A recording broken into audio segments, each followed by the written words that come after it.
चलिए, कोशिका किसे कहते हैं? सजीव जीवों में कोशिका क्या है? संरचनात्मक और क्रियात्मक इकाई है। सजीव जीवों में कोशिका क्या है? संरचनात्मक और क्रियात्मक इकाई है। संरचनात्मक और क्रियात्मक इकाई है। ठीक है, तो शरीर रहता है हम चल पाते, तो संरचनात्मक और क्रियात्मक इकाई क्या है? सेल है। सेल को हिंदी में क्या कहते हैं? कोशिका। इसका वैज्ञानिक नाम क्या है? साइटो। इसके अध्ययन करने क्या कहते हैं? इसकी खोज किसने किया था? हुक ने। छोटी चीजों को किससे निकालते हैं? हुक से। छोटे छोटे हुक से निकालते हैं खोज। ठीक है, तो याद कैसे रखेंगे कि कोशिका की खोज जो अति सूक्ष्म पार्ट होता है जीवन का, उसको किसने खोजा था? हुक ने। मगर जब वो कोशिका की खोज हुई थी, भाई जब वो कोशिका मरा हुआ था, अनफॉर्चुनेटली वो कोशिका क्या हुआ था? मरा हुआ था। तो जीवित कोशिका की खोज किसने किया? हॉक ने, एंटोनी ओलिवर हॉक ने। कोशिका सिद्धांत किसने बताया दुनिया को? स्लाइडेन और स्वान ने। स्लाइडेन और स्वान नामक दो वैज्ञानिकों ने कोशिका सिद्धांत के बारे में बताया। सिद्धांत का मतलब समझ रहे हैं कि कोशिका क्या काम करता है, इसका फंक्शन क्या है, इनके फंडामेंटल राइट्स क्या है, समझ रहे हैं? सबसे बड़ी कोशिका ओवरऑल में, सबसे बड़ी कोशिका ओवरऑल में कहाँ पाया जाता है? शुतुरमुर्ग, दक्षिणी अफ्रीका। निवास स्थान दक्षिणी अफ्रीका। एक अंडे से कितने लोग ऑमलेट खा सकते हैं? 12 लोग। भाई है मुर्गी का और भाई है शुतुरमुर्ग का, देख लीजिए। ठीक है, ओवरऑल में सबसे छोटी कोशिका माइक्रोप्लाज्मा। सबसे छोटी कोशिका माइक्रोप्लाज्मा। माइक्रोप्लाज्मा। ओवरऑल में मानव में सबसे बड़ी कोशिका फीमेल का ओवम। फीमेल का ओवम। ओवरऑल में सबसे बड़ी कोशिका फीमेल का ओवम। ओवरऑल में सबसे छोटी कोशिका मनुष्य में स्पर्म। मनुष्य में स्पर्म। ठीक है, ओवरऑल में सबसे लंबी कोशिका न्यूरॉन। न्यूरॉन का हिंदी क्या होगा? तंत्रिका। क्या होगा? तंत्रिका। तंत्र क्या होगा? तंत्रिका। तंत्रिका तंत्रिका। ठीक है, अब देखिए इतना बता दिए थे। ठीक है, अब कोशिका में कई चीजें, कई अंग होते हैं, कई छोटे छोटे अंग पाए जाते हैं कोशिका में। उन अंगों के बारे में हम, उन 3 अंगों के बारे में हमने कल क्या पढ़ा था? उन 3 अंगों के बारे में हमने कल पढ़ा था। ठीक है, पहले देखिए कोशिका के बाहरी परत को क्या कहेंगे? बाहरी परत को क्या कहेंगे? Cell membrane. अंग्रेजी में क्या बोलेंगे? Cell membrane. हर एक चीज का कवर चाहिए ना, जैसे हमारा चमड़ा है, ठीक उसी प्रकार से सेल का भी चमड़ा होगा ना, अंदर की चीजें सुरक्षित रह सके, तो उस चीज को क्या कहते हैं? Cell membrane. क्या कहते हैं? Cell membrane. उसको प्लाज्मा मेम्ब्रेन के नाम से भी जाना जाता है। ठीक है, जिसको हिंदी में बोला जाता है कोशिका झिल्ली। झिल्ली पन्नी नुमा होता है, जहाँ होता है, उसको क्या कहते हैं? कोशिका झिल्ली। मगर पौधों में टर्म एंड कंडीशन अलग होते हैं, उनको ज्यादा सेफ्टी की जरूरत होती है, इसीलिए पौधों में इस लेयर, इस कोशिका झिल्ली के अलावा एक और लेयर पाया जाता है मोटा सा, इसको क्या कहते हैं? सेलवाल। सेलवाल क्या बोलते हैं? सेलवाल बोलते हैं। ये सेलवाल क्या करता है? इसको एक्स्ट्रा सेफ्टी और शेप देता है। ठीक है, पौधों को एक्स्ट्रा सेफ्टी और शेप कौन देता है? सेलवाल देता है। क्या देता है? सेलवाल। हिंदी में क्या कहेंगे? कोशिका भित्ति। क्या कहेंगे? कोशिका भित्ति कहेंगे। ठीक है, सेलवाल किससे बना होता है? सेलुलोज का। और कोशिका झिल्ली किससे बना होता है? प्रोटीन का। कोशिका झिल्ली जंतुओं में 1 ठो। कोशिका झिल्ली जंतुओं में 1 ठो। कोशिका भित्ति पौधों में 2। कोशिका भित्ति तो नहीं, कवर 2 ठो पाया जाता है। एक होता है भित्ति और एक होता है झिल्ली। अभी हमको ये बताइए, भित्ति ऊपर रहता है कि भित्ति नीचे रहता है? नीचे क्या रहता है? झिल्ली नीचे क्या रहता है? प्लाज्मा झिल्ली। क्या रहता है? प्लाज्मा झिल्ली। नीचे प्रोटीन से बना हुआ होता है, ये प्रोटीन से होता है, और ये सेलुलोज का पौधों में बना होता है। पौधों की बात कर रहे हैं। आ रहा है आप समझ में? ये सर समझ रहे हैं? नहीं समझ रहा? ये सर कोई दिक्कत नहीं सर? ठीक है, पूछिएगा नहीं आएगा तो। अब देखिए इसके आगे कई छोटे छोटे इसमें इसके अंग होते हैं बहुत सारे। तो पहला अंग क्या है? माइटोकांड्रिया। क्या है? माइटोकांड्रिया। माइटोकांड्रिया की खोज किसने किया था? अल्टमैन ने। किसने किया था? अल्टमैन ने। माइटोकांड्रिया की खोज किसने किया था? अल्टमैन ने। माइटोकांड्रिया क्या करता क्या है भाई? ऊर्जा बनाता है। क्या करता है वो? ऊर्जा बनाता है। इसीलिए उसे क्या कहते हैं? ऊर्जा गृह के नाम से भी जाना जाता है। ऊर्जा गृह के नाम से भी उसे जाना जाता है। ये देखिए माइटोकॉन्ड्रिया, ठीक है। इसके बाहरी दीवारें को क्या कहेंगे? Outer membrane. आंतरिक दीवारों को इनर मेम्ब्रेन, ठीक है। ये अंदर अंदर जो पानी नुमा भरा होता है ये आपका मैट्रिक्स है। क्या है? मैट्रिक्स। माइटोकॉन्ड्रिया करता क्या है, इसका काम क्या है? जब हम सांस लेते हैं, जब हमारे फेफड़े में वायु भर जाती है, उस वायु को ब्लड कहाँ तक ले जाते हैं? माइटोकॉन्ड्रिया। भाई हमारा पूरा चमड़ा माइटोकॉन्ड्रिया होगा नहीं, जीव में दांत में आंख में होगा नहीं, है ना? हर जगह है, असंख्य संख्या में है। तो हर जगह क्या लेके चला जाता है? खून हवा को लेके चला जाता है। और माइटोकॉन्ड्रिया किस साइकिल के द्वारा ऊर्जा बनाता है? एक साइकिल चलाता है। माइटोकॉन्ड्रिया क्या चलाता है? एक साइकिल चलाता है। उस साइकिल को जीव विज्ञान की भाषा में क्या कहेंगे? क्रेब्स साइकिल कहेंगे। क्या कहेंगे? Krebs cycle. क्रेब्स साइकिल के द्वारा ही माइटोकॉन्ड्रिया क्या करता है? ऊर्जा बनाता है, ठीक है। ऑक्सीजन क्या करता है? माइटोकॉन्ड्रिया में एटीपी का निर्माण करता है। किसका? एटीपी का निर्माण करता है। एटीपी का फुल फॉर्म कौन बताएगा? Adenosine triphosphate. 38 एटीपी मिलकर बनता है, एक ग्लूकोज बनाता है। माइटोकॉन्ड्रिया के एटीपी क्या करता है? 38 एटीपी मिलकर क्या करता है? एक ग्लूकोज का निर्माण करता है, ठीक है। माइटोकॉन्ड्रिया के अंदर वाली जो दीवार है इसको क्या कहते हैं? क्रिस्टी। क्या कहते हैं? क्रिस्टी। इसके अंदर ये द्रव्य भरा हुआ है, ठीक है। इसको क्या कहते हैं? क्रिस्टी। मैट्रिक्स जो अंदर भरा है उसको मैट्रिक्स कहते हैं। हम दीवार की बात कर रहे हैं। ये दीवार, ये जो दीवार है ना, इसको क्या कहते हैं? क्रिस्टी कहते हैं। तो खोजा किसने था माइटोकॉन्ड्रिया को? अल्टमैन ने। किसने खोजा था? अल्टमैन ने। आगे बढ़ते हैं। माइटोकॉन्ड्रिया के बाद क्या बताए थे? वोक्यूल्स। क्या बताए थे? वोक्यूल्स। कहाँ? सेंट्रोसोम। तुरंत सेंट्रोसोम पहुंच जाओगी 2 मिनट में। हाँ, वोक्यूल्स देखिए बाबू,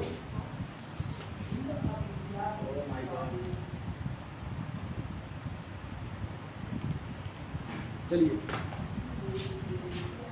देखिए वोक्यूल्स, इसको हिंदी में क्या बोलेंगे? रसधानी। क्या बोलेंगे? रसधानी। ये क्या करता है? कोशिका में जल का अवशोषण करता है, वाटर एब्जॉर्बेशन करता है। क्या करता है? वाटर एब्जॉर्बेशन करता है। रसधानी का काम क्या होता है? वोक्यूल्स का वाटर को ऑब्जर्व करना है। हम लोग को पानी चाहिए, रेगुलर पानी चाहिए, रोज पानी चाहिए, मगर अल्प मात्रा में एक निश्चित समय पे चाहिए।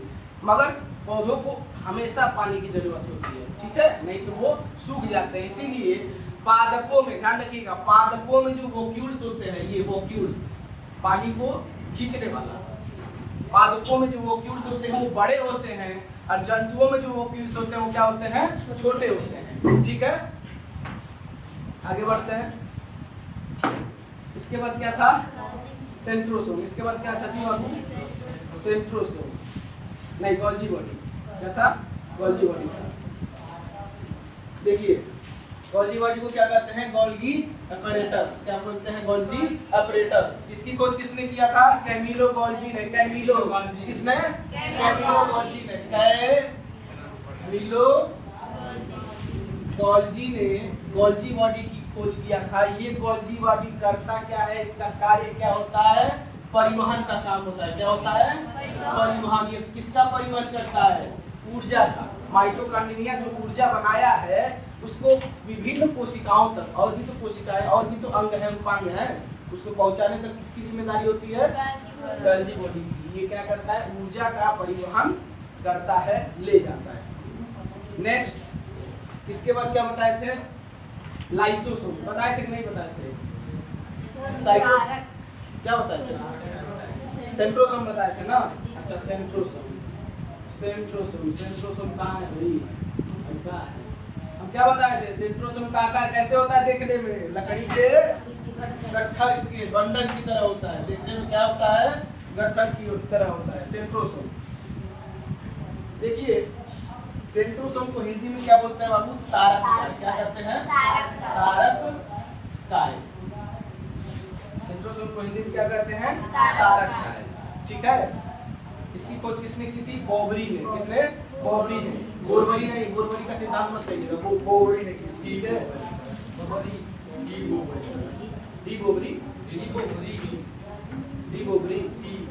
बोबरी ना। तो सेंट्रोसोम को हिंदी में क्या कहते हैं? तारक क्या कहते हैं? क्या कहते हैं? तारक क्या कहते हैं? यहाँ ध्यान दीजिए, बाकी गतिविधियां मत करिए, ठीक है? इसका काम क्या होता है? इसका मुख्य, हर एक चीज का एक मुख्य काम होता है ना, हर एक चीज का एक मुख्य काम होता है ना। इसका काम क्या होता है? इसका काम होता है सेल डिवीजन करना, मतलब विभाजन करना। क्या काम होता है? कोशिका को विभाजन कर देना, अलग अलग कोशिका, एक कोशिका को एक से अधिक कोशिका में अपने ही जैसे रूप में अगर बदल जाता है तो उसको क्या कहते हैं? कोशिका विभाजन कहते हैं ना, कि बीचवा में टूट जाना कोशिका विभाजन होता है। बीचवा में से तो टूटेगा, मगर अलग होके वो विकसित होके पुनः पुरानी कोशिका का रूप धारण कर लेगा। इस क्रिया को क्या कहते हैं? कोशिका विभाजन कहते हैं। इस क्रिया को क्या कहते हैं? कोशिका विभाजन। सेंट्रोसोम कोशिका को विभाजन करेगा। सबसे तेज विभाजन, कोशिका विभाजन मनुष्य में किस ऑर्गन में होता है? यकृत में। किसमें होता है? यकृत में। यकृत को अगर कोई क्षति पहुंचती है तो खटाक से क्या होता है?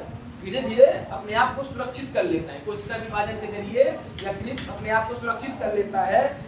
चाकू लग जाए, कुछ लग जाए, छड़ घुस जाए तो यकृत में अगर घुस जाता है तो आदमी गंभीर रूप से घायल हो जाएगा, ब्लड लॉस होगा, मगर वो मरेगा नहीं, वो जीवित हो जाएगा, अंदर तक हथकड़ियों तक ना गया हो तो, ठीक है? इधर लग जाएगा तो मर जाएंगे, यकृत में लगेगा तो यकृत अपने आप को ठीक कर लेगा। और कैसे में होता है कोशिका विभाजन? चूहों में सबसे ज्यादा होता है। चूहों में कभी देखे ना, चूहे का पूंछ पकड़ के देखिएगा, हाथ में उसका बस रोआ आ जाएगा, चूहा निकल जाएगा, ठीक है? क्योंकि ऊपर वाली जो झिल्ली होती है कोशिका वाली बहुत लचीली होती है, छोड़ के चला जाता है, रखत हम निकलते हैं, हाँ रख ले, निकल जाता है। और उसके बाद किसको होता है? मान लीजिए समाज में छिपकली का पुछिया कट गया, हफ्ता भर में फिर पूछ ला के आपको चिढ़ाएगा, लो देखो, हाँ देखो ये काटे थे ना, निकाल लिए हम फिर से एक हफ्ते में।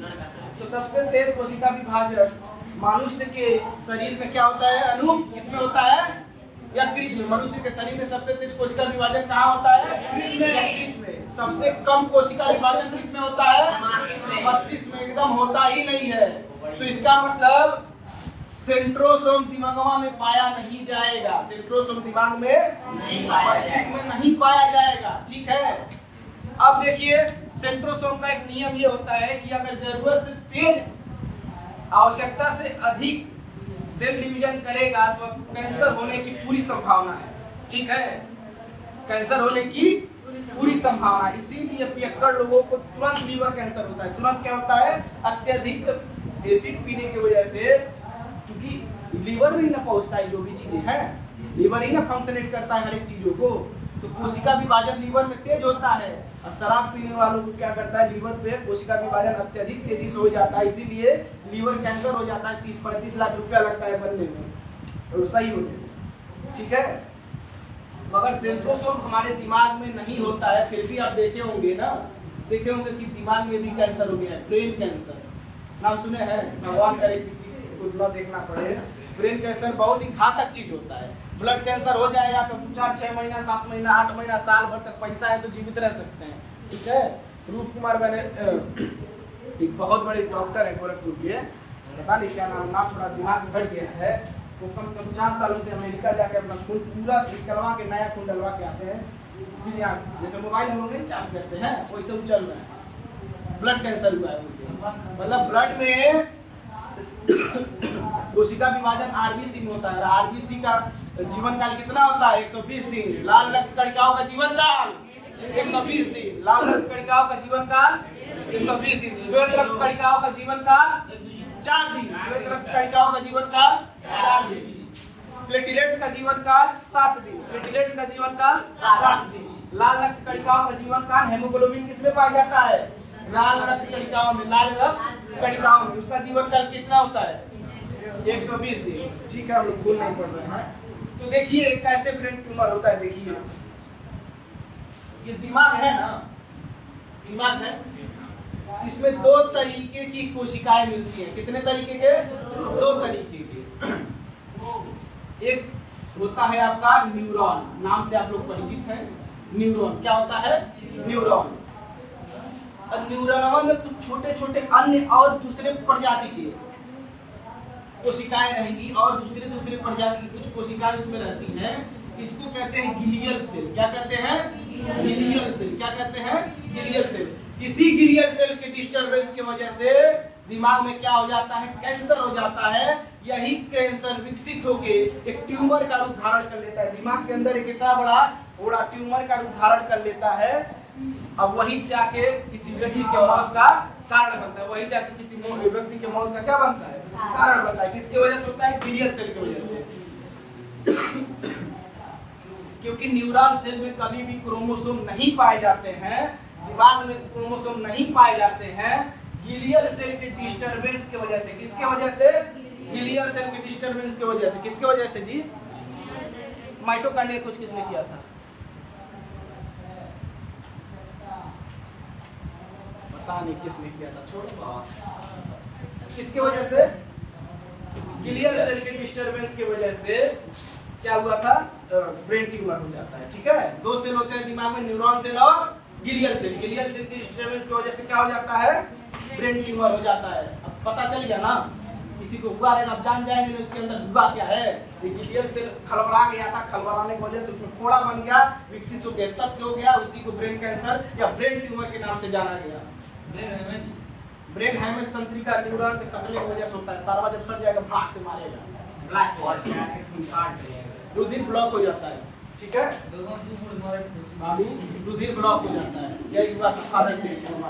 आगे तो देखिए बाबू, सेंट्रोसोम हिंदी में क्या बोलते हैं, कारक। हिंदी में क्या बोलते हैं, इसका काम क्या होता है, सेल डिवीजन करना। काम क्या होता है, सेल डिवीजन करना। ये सबसे ज्यादा सेल डिवीजन तारक का कहाँ करता है, लीवर में करता है। एकदम कहाँ नहीं करता है, बॉडी में। ठीक है, हो गया। ये कोशिका विभाजन करता है। गेंडे को मार देंगे, स्किन काट देंगे, उसका सही हो जाएगा कुछ दिनों में, कुछ घंटों में। जितना हिसाब से कटा रहेगा उस हिसाब से अन्य जो कोशिकाएं रहती हैं उसको सही कर देती हैं। जो कटा हुआ कोशिका रहता है, जो सुरक्षित कोशिका होता है, कटे हुए कोशिका की मदद करके उसको भर देती है। गेंडे में होता है, छिपकली में होता है और मनुष्य के यकृत में होता है। ठीक है, कारक का समझ में आया। आगे चलते हैं, एंडोप्लाज्मिक रेटिकुलम। एंडोप्लाज्मिक रेटिकुलम बोलो को दो चार बार बोलो तो। Endoplasmic reticulum, endoplasmic reticulum, endoplasmic reticulum, endoplasmic reticulum, endoplasmic reticulum का सर जी। अब का आ गया नहीं है बाबू, नहीं है, उसको भी नहीं होता है। Endoplasmic reticulum, reticulum, endoplasmic reticulum, reticulum.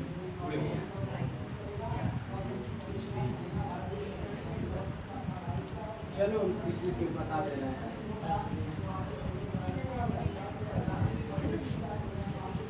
कैसे बताएं,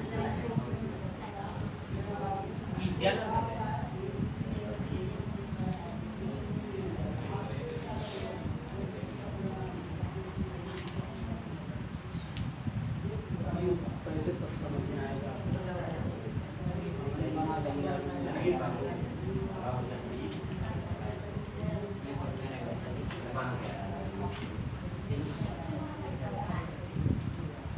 चलो ठीक है, हमें तो गया। चलिए इसी से बता देते हैं। Endoplasmic reticulum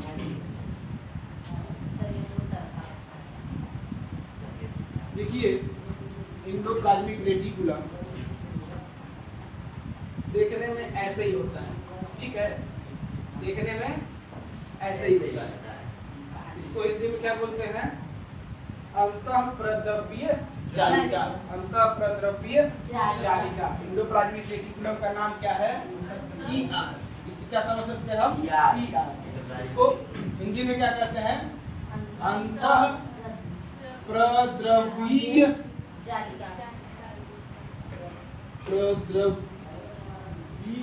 जालिका। ठीक है, एंडोप्लाज्मिक रेटिकुलम का हिंदी क्या है, अंतःप्रद्रव्य जालिका। इंडो मतलब अंदर, द्रव्य। ठीक है, इंडोप्लाज्मा, प्लाज्मा क्या होता है, द्रव्य होता है, इंडोप्लाज्मिक हो गया है। आए समझिए, इंडोप्लाज्मिक रेटिकुलम। देखिए इसके दो भाग होते हैं। कितने भाग होते हैं, क्या समझिएगा, कितने होते हैं, दो भाग होते हैं। एक होता है स्मूथ वाला, एक होता है स्मूथ वाला, और एक होता है खरबिदहा वाला, रफ खरबिदहा। ये अंदर वाला नहीं, ये न्यूक्लियस है, इसको नहीं पढ़ा रहे हैं हम, पढ़ा रहे हैं इसको। पढ़ा किसको रहे हैं? एंडोप्लाज्मिक रेटिकुलम को। एक होता है मुलायम और एक होता है खरबिदहा, एक होता है खरबिदहा या खुरदुरा, ठीक है। एंडोप्लाज्मिक रेटिकुलम को कोशिका का कंकाल कहते हैं, कोशिका का कंकाल। अब मान लीजिए कोई कोशिका है, खुला रहेगा तभी तो जीवित रहेगा। हमारा दिल है, क्या है? हार्ट, हृदय, हृदय। दिल तो वो बना दिए हैं सब कहने के लिए, दिल नहीं होता है, उसको हृदय कहते हैं, ठीक है। अब देखिए हम लोग जब भी पेटकुइया सोते हैं, पेटकुइया जब सोते हैं काहे नहीं पचक के फूट जाता, फोकिया नहीं अंदर होता है दिल, हाँ कुछ ग्राम का होता है, कुछ ग्राम का होता है। जब हृदय पढ़ेंगे तब हम दोहराएंगे, अभी भुला गए हैं, ठीक है। कुछ ग्राम का होता है। जब हम लोग ऐसे पेटकुइया सोते हैं, छोटे बच्चे चाहे कोई भी हो, तो काहे नहीं पचक के फूट जाता है। अब एक गुब्बारा लेके ऐसे सोइए, अब ऐसे सोइए पटाख से मारेगा, हाँ डरा जाएंगे। तो काहे फूट नहीं जाता है? क्योंकि अंशिका बट बना है ना, तो क्योंकि वो अस्थि पिंजर में पैक होता है। क्या होता है? ये बहुत ही सॉलिड पार्ट होता है, इसीलिए सब कहते हैं ना मार के बच्चा ऐसा ठोक देते हैं। अब इस अस्थि पिंजरा नहीं रहता तो ठोक देते हैं, चिप जाता तुरंत वहीं अब स्वाहा हो जाते, ठीक है। तो मर्द के बच्चा बोल नहीं पाते, कभी मर्द के बच्चा आवा घाट पर कभी जो बोल देते, ठीक है। तो हृदय को सुरक्षा कौन देता है? अस्थि पिंजर, केज। ये जो केज है ऐसे होता है, कुछ पसलियां होती हैं हमें, वो क्या करता है? हमारे हृदय को सुरक्षा प्रदान करता है। हृदय को क्या करता है? सुरक्षा प्रदान करता है, इसीलिए दिल हमारा पचकता नहीं है। ठीक उसी प्रकार से कोशिका को भी एक सेफ्टी देता है। कौन? अंतःप्रद्रव्य जालिका, एंडोप्लाज्मिक रेटिकुलम। भाई घर बनता है तो पिलर बनता है ना, पिलर उसका क्या है? कंकाल है। पिलर उसका क्या है? घर। अब कोई पूछ देगा कि घर की हड्डी किसको कहते हैं? कंकाल पिलर को कहते हैं। देखिए पिलर लगा है, दीवार गिर जाएगा मगर वो रहेगा, मतलब शरीर जल जाती है, नष्ट हो जाती है, किया जाता है, लाइसोसोम खा लेता है, तो बनने के बाद हाँ हड्डी बचता है। तो कोशिका का कंकाल किसे कहते हैं? Endoplasmic reticulum. अंतःप्रद्रव्य जालिका को कोशिका का कंकाल भी कहा जाता है। इसके दो सरफेस होते हैं, एक सरफेस होता है स्मूथ सरफेस और एक होता है रफ सरफेस। सरफेस मतलब पठार, समतल, ठीक है। अब रफ है तो कोई भी चिकना चीज रहता है उसमें तेल जैसी चीजें होती है। चिकना का मतलब तेल, बहुत चिकना है। यहाँ पर सरफेस में क्या पाया जाता है? वसा। क्या पाया जाता है? वसा। स्मूथ सरफेस में क्या पाया जाता है? फैट। क्या पाया जाता है? फैट। अब रफ सरफेस में देखिए, दिखाया नहीं है, दूसरों में दिखाते। रफ सरफेस में क्या होता है? छोटे छोटे बिंदु पाए जाते हैं, लाल लाल, ठीक है। रफ सरफेस में क्या होते हैं? छोटे छोटे कण पाए जाते हैं। इन कणों को ही हम क्या कहते हैं? राइबोसोम कहते हैं। क्या कहते हैं? राइबोसोम कहते हैं, ठीक है। तो जो रफ पार्ट है उसका काम होता है प्रोटीन बनाना, और जो स्मूथ पार्ट है, स्मूथ लेयर जो है, उसका काम होता है फैट बनाना। उसका काम क्या होता है? फैट बनाना, ठीक है। आगे समझ में? एंडोप्लाज्मिक रेटिकुलम का काम क्या होता है? कोशिका को एक आकार देता है, कोशिका को आकार देता है।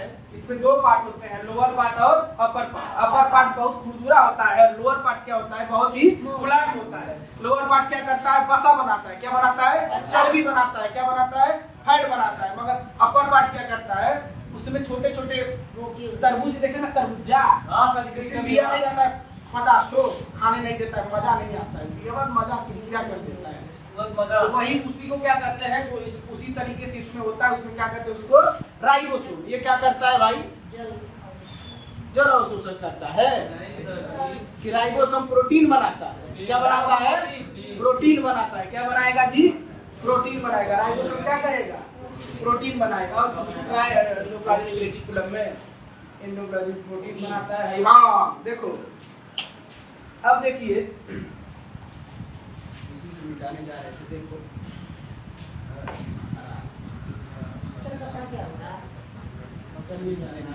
देखिए राइबोसोम क्या करता है? प्रोटीन बनाते हैं। छोटे छोटे राइबोसोम के कण होते हैं वो क्या करते हैं? प्रोटीन बनाने में सहायता करते हैं। राइबोसोम क्या करते हैं? प्रोटीन बनाने में सहायता करते हैं। अब देखिए राइबोसोम, अब हम लोग पढ़ेंगे किसके बारे में जी? राइबोसोम। राइबोसोम का कोई संरचना होता है? तो बुला रहे हैं, ठीक है। इसी में मान लीजिए राइबोसोम है, ठीक है। ये राइबोसोम क्या करता है? प्रोटीन का निर्माण करता है। राइबोसोम क्या करता है? राइबोसोम क्या करता है बाबू? ये क्या बनाता है? प्रोटीन बनाता है। क्या करता है? प्रोटीन बनाता है। क्या करता है जी? प्रोटीन बनाता है। तो राइबोसोम को कोशिका में राइबोसोम को प्रोटीन फैक्ट्री के नाम से जाना जाता है। राइबोसोम को क्या कहा जाता है? प्रोटीन फैक्ट्री के नाम से जाना जाता है, ठीक है। प्रोटीन फैक्ट्री के नाम से राइबोसोम को क्या किया जाता है? जाना जाता है। और तो इसमें कुछ पढ़ना नहीं है, आगे बढ़ते हैं। लाइसोसोम खत्म करते हैं। जी हाँ सरका पाठ के लिए बंद कर दीजिए। तो जी इससे पर हाँ के लिए बंद कर दीजिए। ठीक है। अब हम लोग दूसरा का पाठ पढ़ेंगे। बंद कर दीजिए।